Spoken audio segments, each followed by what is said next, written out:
시청자 여러분 안녕하십니까? 요즘 조회수도 많이 늘어났고 구독자도 늘어났습니다. 감사한 마음으로 2022년 7월의 마지막 날 31일 일요일 아침 리더십 TV 150번째 시간을 갖겠습니다. 오늘 주제는 법도나 기강을 어지럽히는 일은 어떤 것이 있으며 또 정치 지도자의 미래지향적 성전 리더십은 어느 정도여야 하는지 공유를 하겠습니다. 단종 계유년에 역대의 전쟁과 그것에 대한 선유들의 평을 집성한 병서인 역대 백료의 편찬이 완성되었습니다. 처음 세종대왕이 집현전 학사들로 하여금 이 책을 편찬케 하고 후에 세조가 되는 수양대군으로 하여금 그 편찬의 총책임을 맡게 했는데 그 책이 문종 임금을 거쳐 단종에 이르러서야 완성된 것입니다.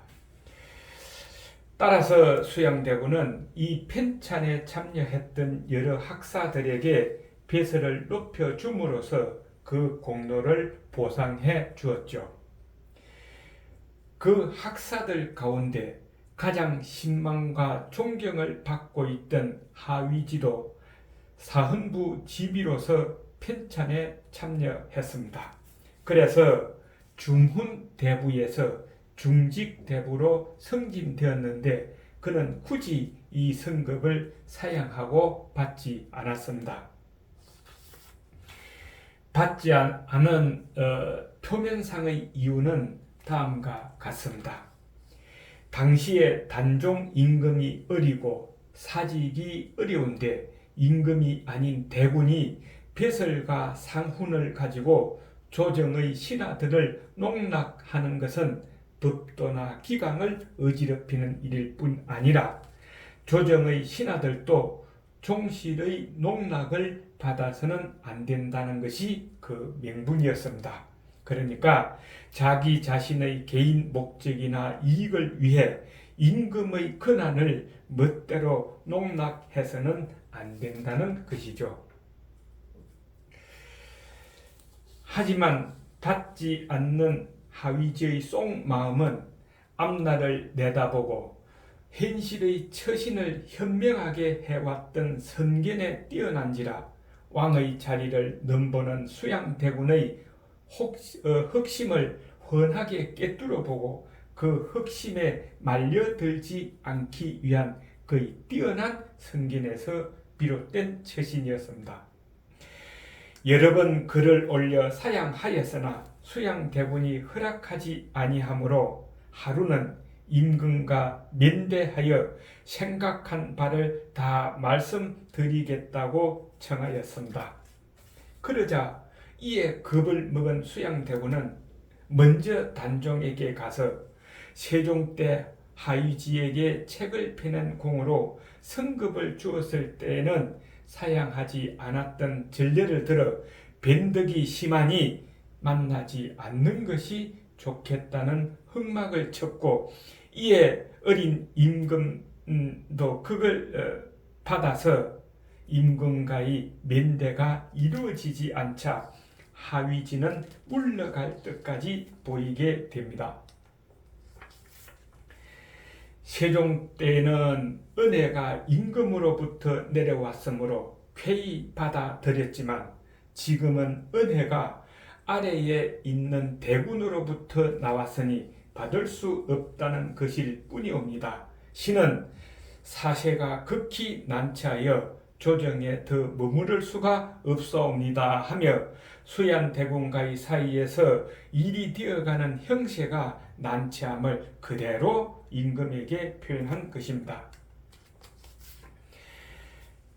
비록 하위지가 당대의 우르름을 받다가 사육신으로 처참하게 죽음을 당했으나 후세에 길이 존경을 받게 된 것은 항상 미래지향적으로 현실을 파악하고 그 미래 차원에서 되돌아본 강한 기움과 절개와 윤리와 가치관 위에서 과감하게 행동했던데 그 연유를 찾아볼 수 있을 것으로 보인다.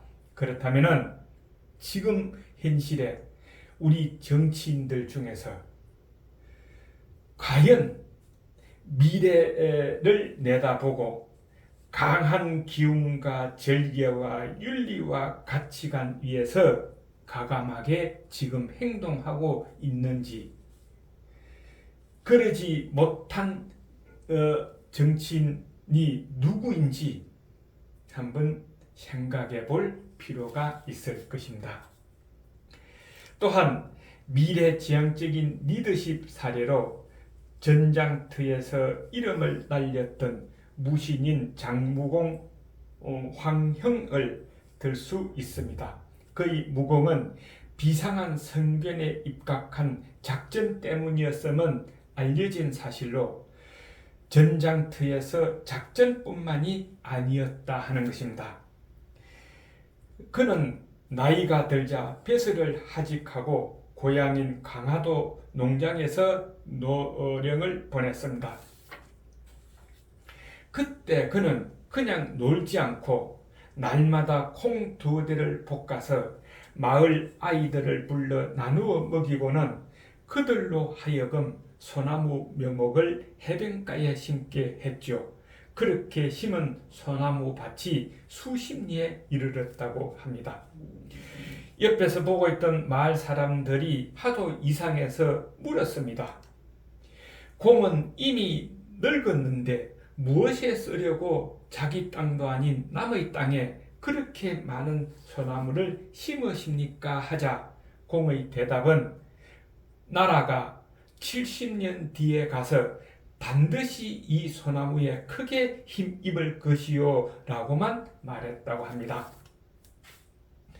아니나 다를까 그가 선견했던 대로 임진왜란이 일어났고 의병장 김천일과 전라병사 최원이 강화에 들어가 반격을 노리며 병력을 가다듬고 있을 때에 병선을 만들고 또 수리하는 제목이 모두 이 솔밭에서 나왔다고 합니다.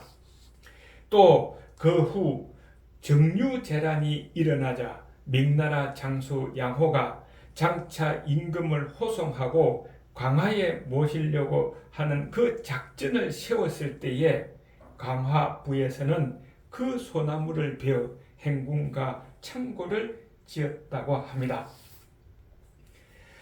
이때에 이르렀어야 사람들은 황형의 미래지향적 선견을 두고 탐복했다고 하네요. 그렇다면 오늘로 되돌아와서 오늘의 결론을 이렇게 한번 정의를 해봐야 되지 않을까 합니다. 곧 리더십의 조건으로 이와 같은 선견은 예나 지금이나 다를 것이 없으며 요즘 리더십에서 또 특히 정치 지도자 중에서 가장 결격된 가장 미흡한 요소가 바로 선견임은 두말할 나이가 없을 것으로 생각을 합니다.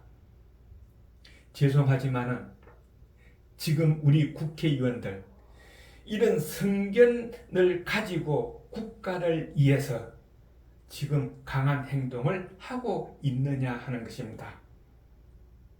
시청자 여러분들께서는 어떻게 생각하십니까? 리더십 TV의 하준호였습니다. 수고하셨습니다. 건강하세요. 다음 주에 뵙겠습니다.